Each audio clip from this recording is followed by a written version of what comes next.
Alright, what are we doing? Ghostbusters. Bloody Ghostbusters. Now, no doubt you've already made up your mind as to whether or not you're going to see this movie. And for everyone, I'm sure that comes down to a different factor, whether it be the director, the cast, love of the original, disappointment for the sequel. I don't know. I just don't know. Everyone's unique. Everyone seems to have an opinion. Some people shout their opinion at others on social media. And that's okay, I guess. They're within their rights to do that. What really hasn't helped this movie along, though, is the clips that have been released. I've been one of the people that's been like, hey, come on, it might be good. Maybe we should see. Let's just all wait and have a look. Those trailers did this movie no favors. Of course, trailers for Paul Feig movies are always weirdly terrible. I don't know what that's about. His style of comedy maybe isn't designed to be chopped up into 2-second one-liners and visual gags. So this movie, the third Ghostbusters movie, comes to us in the form of a reboot that reintroduces us to the Ghostbusters in modern-day New York, where to everybody, they are an entirely new concept. All this I'm sure you're aware of. This is not a sequel. It's a completely new story. The way that Batman v Superman isn't connected to The Dark Knight, or Robot Cop isn't connected to the other Robot Cop. They are different Robot Cops. Anyways, is this film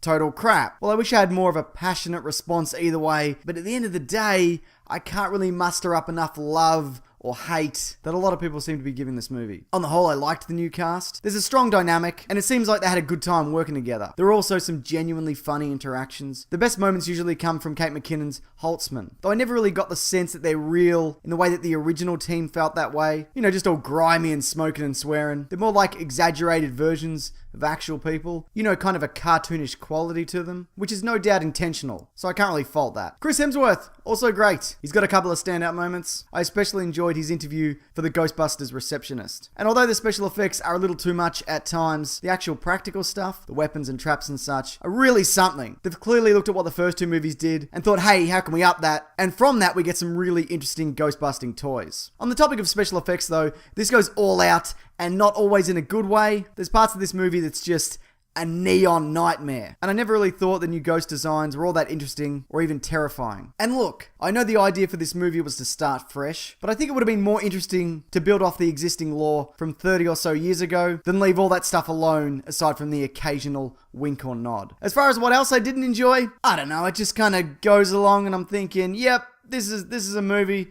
This is a movie I'm watching. That's a pretty funny joke. Hey, you know what? This could be a lot worse, but you know, it's okay. This is all fine. It's fine. As a movie, it's fine. Look, at the end of the day, this doesn't matter. I don't know why people are scratching each other's eyes out over this. None of this matters. This film will probably be more remembered for the shitstorm surrounding it than the movie itself. Is it better than the first one? No. Is it better than the second one? I mean, probably. I haven't seen it in ages. I actually quite like that movie though. Most likely because I saw that one before I saw the first, and I was like, oh my god, this is all new and amazing to me. And I'd imagine if you've never seen a Ghostbusters movie, then this new one will feel the same. But if you really hate the idea of a Ghostbusters reboot, well, that means that you're anti-women and you're sexist. Nah, not really. If you do hate the idea of this reboot, I'm gonna say this movie probably isn't good enough to turn you around on it. So I guess I'm giving this a best movie ever. It's not terrible. Like I said, there's some good jokes. It's fine. It's fine. And if you're like, what? How could you give this a best movie ever? Well, let me explain the nuance of my rating system. Everything you need to know is actually just behind this Ghostbusters symbol.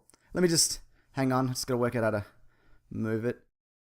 But what did you think of Ghostbusters? This one. And if you're not interested in seeing it, I'd love to know why. But also, without everybody being terrible to each other in the comments. That'd be really cool. Also in this video, believe it or not, or you may have noticed, I've hidden seven specifically, Ghostbusters Easter eggs linked to the first two films. The original team actually has one each, and there are 3 others. I've tried to make some of these a little harder this time, but of course, you don't have to find them. You can in fact do something else. Anything else. That of course means you're a quitter, and if you can live with that, you know that's good for you. Okay, here's some other videos you might like, sci-fi twists or something, I don't know. Also this Monday on my podcast, The Weekly Planet, we're talking in depth the new Ghostbusters. The good, the bad, all of it. Where does it fall down? Where does it succeed? As well as all the big Star Wars Celebration news. How very exciting. All those things are also linked there or below. Alright, thanks for watching everyone.